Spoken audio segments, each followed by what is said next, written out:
Glory to God, glory to you Jesus, glory to you Holy Spirit. Purihin, purihin ang Diyos na buhay. Bueno mga kapatid, magandang hapon po sa inyong lahat na laging nagsumusubaybay ng programang ito ng Soldiers of Christ of our DWAD. Mga kapatid, pansamantalang hindi po natin mapapakinggan ang ating pong head servant sapagkat sila po ngayon ay nasa retreat sa Silang Cavite. 3 araw po sila doon. Kaya po ipanalangin po natin sila na magtagumpay yung kanila namang pagre-retreat doon. Okay? At umaasa po tayo mga kapatid na napakahalaga po yun. Lalo na ito panahon ng Kwaresma. Napakahalaga po yun. Hindi nga lang tayo nakakasama doon sapagkat hindi naman po pwedeng lahat nandoon na tayo. Kung hindi kailangan may maiwan dito. Kamukha po nito kung halimbawa kung kasama rin ako doon, ay paano ito? Lalo pa yung Veritas po bukas. Bagay bahala si Sister Jo doon at saka si Brother Rodwell. Kaya sa inyo po lahat, magandang hapon po. At siya nga pala, sa lahat po ng mga kapatid ko na nagsipagganap noong nakaraang Sabado na meron pong CLSS, Catholic Life in the Spirit Seminar, dito po sa Mother Unit. Maraming salamat po. Lahat po ng coordinator po ng Isla San Juan, coordinator ng Sawata, coordinator ng Guido, coordinator ng Ililangit, coordinator ng Landasca, yan din po Rapols, Kamada, Dagat-Dagatan, Santa Teresa. Maraming salamat sa inyo pong kooperasyon at hindi naman po tayo talaga pinabayaan ng Diyos. Ang totoo niyan, sobra-sobra po.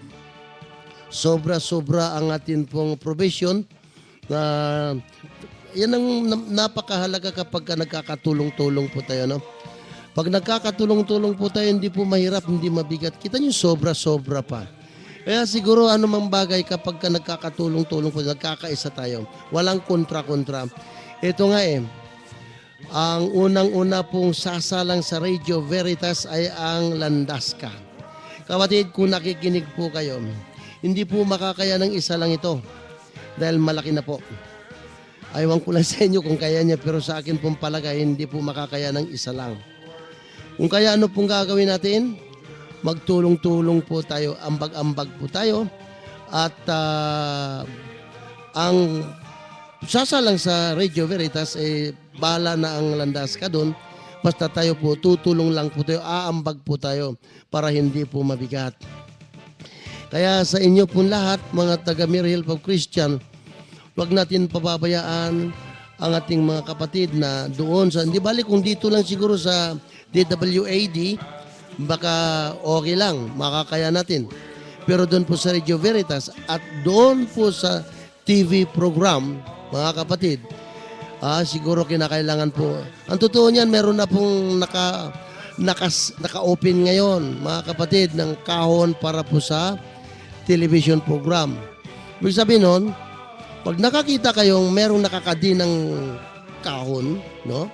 Ibig sabihin nun kung magkano po ang ihulog ninyo doon, pagka yan naipon, hindi po tayo mabibigatan. Kaya po, sa inyo po lahat, mga kapatid, lahat po ng kampanin po dito sa Mother Unit, kailangan po is magkakatulong-tulong po tayo, magkakatuwang po tayo. Sa gayon, magiging magaan po. Binabati ko po ang si Sister Jo Gonzales sa kanyang buong sambahayan na happy listening. At ngayon po, inuulit ko po, lahat po ng bumubuo ng Mary Help of Christian, bagamat yung ilan po ay nasa retreat, ganun pa man ako ay nagpapasalamat unang-una sa Diyos. Pangalawa po sa inyo, sa inyong kooperasyon. Maraming salamat po. At nawa, natutunan po natin ang napakahalagang pamamaraan upang wag po tayong mahirapan, wag po tayong mabigatan. Napakaganda po na nagkakatulong-tulong po tayo. Ngayon po ay Petsa 19. Petsa 19 po ngayon. Simula po ng retreat ngayon doon. Okay? Yan po yung magtatapos hanggang 21. Okay, 3 araw po yan. At panay po mga pare ang magsasalita po doon, magbibigay sa kanila. Kaya napakaganda. At umasa po tayo. Paglabas nila, tayo naman ang kanilang tuturuan. Ayan. Kaya pag-pray po natin, panalangin po natin sila. Okay? So yan po, magaganap ang 3 days retreat. Coordinators, elders, disciples, ministry heads. Okay. And then, sa linggo po ay sisikapin po natin na magkakaroon po tayo ng misa po, dito sa Mother Unit. At yan din po talagang maraming bisis na pinakikita ng Diyos na kapag ka-revival, napakarami talagang tao. Okay? Napakarami mga anak ng Diyos na nagkakasama-sama. Yan po ang sinasabi ng ating head servant. Kapag yung revival na yan, bagamat wala pong misa dito, kanya-kanya na lang ng simba, okay po? Yan po kasi parang tumatag, mag-grow ang ating pananampalataya. At wag natin din pong kalilimutan, mga kapatid, na ang atin pong palagi ang ipinapanalangin ay ang RH bill. Lagi po natin ipanalangin yan. Isama po natin sa atin pong 3 o'clock dawn prayer. Okay? Yung ibang madaling araw, 3:00, yung madaling araw, huwag natin kalilimutan yan. Kapag nakita naman natin kung paano nag-response, tumugon ang Diyos na buhay sa ating mga kahilingan.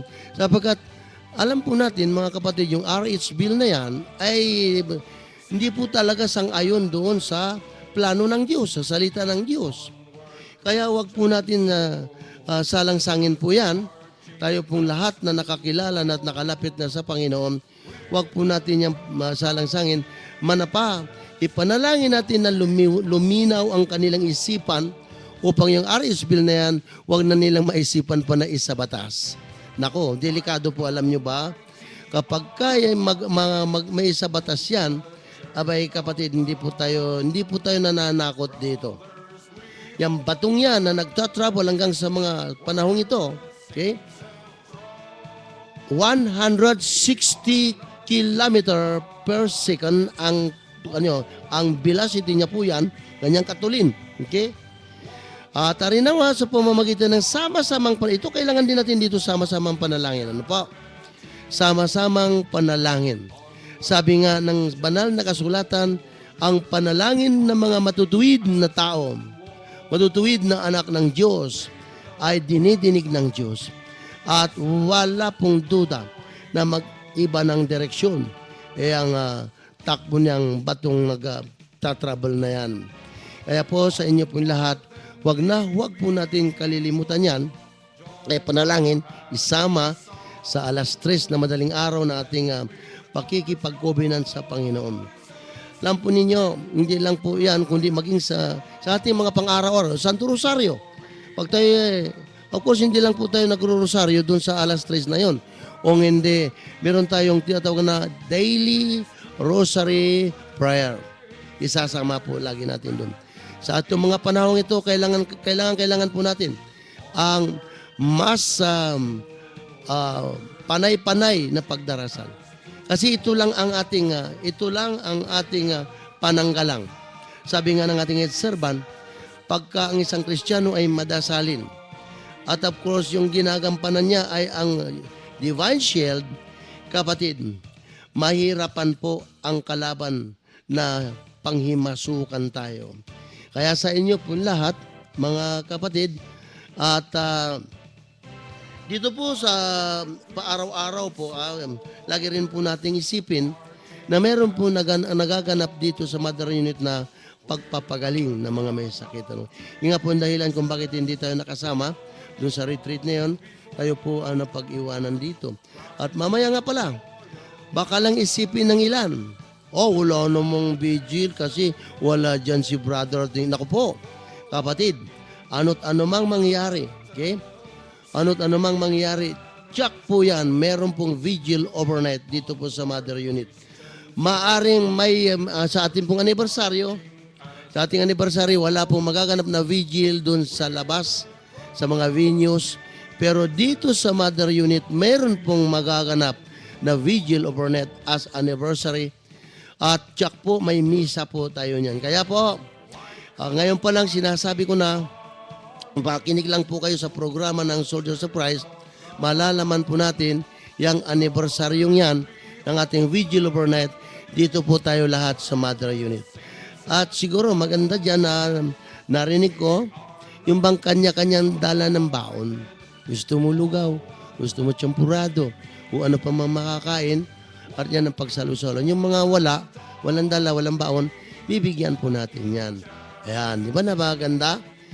Kasi hindi po pwede po yung Vigil Overnight na napakahalaga. Sa akin lang po, maniwala kayo. Yung Vigil Overnight na yan, dyan po gumaling ang aking may bahay. Nung maoperahan po siya sa gallbladder, sa Jose Reyes, umuwi kami ng bahay. Alam nyo, ang sabi niya sa akin, wag na natin bilhin yung mga gamot ko. Kasi wala naman tayo talagang pambili. Ilagay na lang natin sa kamay ng ating Panginoon. Alam niyo, nung mga panahon yun, mga kapatid, ang Vigil Overnight po ay doon po sa Rahabago, sa Kambal na Cruz.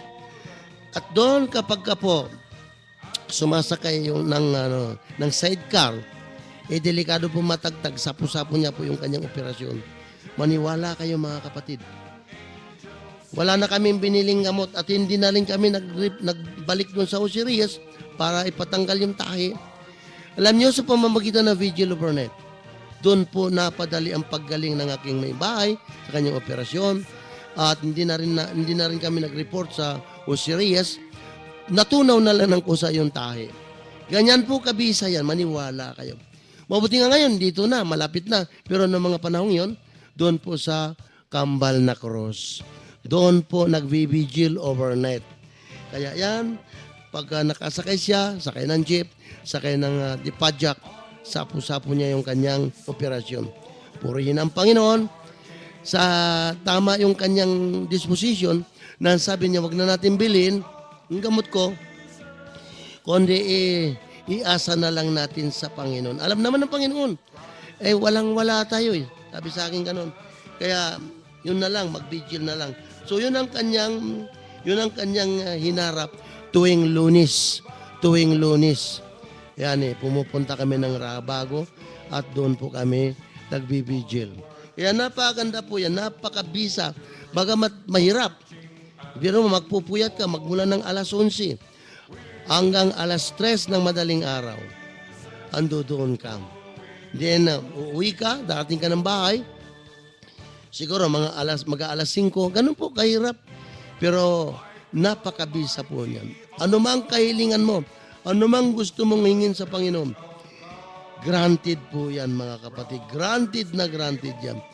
Kaya sa mga soldiers of Christ, mga anak ng Diyos, mamaya po merong vigil overnight dito sa Mother Unit. At ang in church po dito ay walang iba po kundi si Brother Rodwell Pradias. Nag-usap na po kami. Kaya wag natin isipin na wala si Brother Ting, kaya walang vigil. Hindi po. Meron at meron po yan. Maniwala kayo.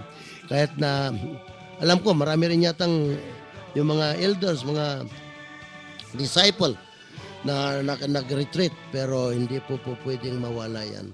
So mga kapatid, sa mga sandaling ito, tayo po siguro ay dadako na doon sa pagbasa ng mabuting balita. Awit po tayo.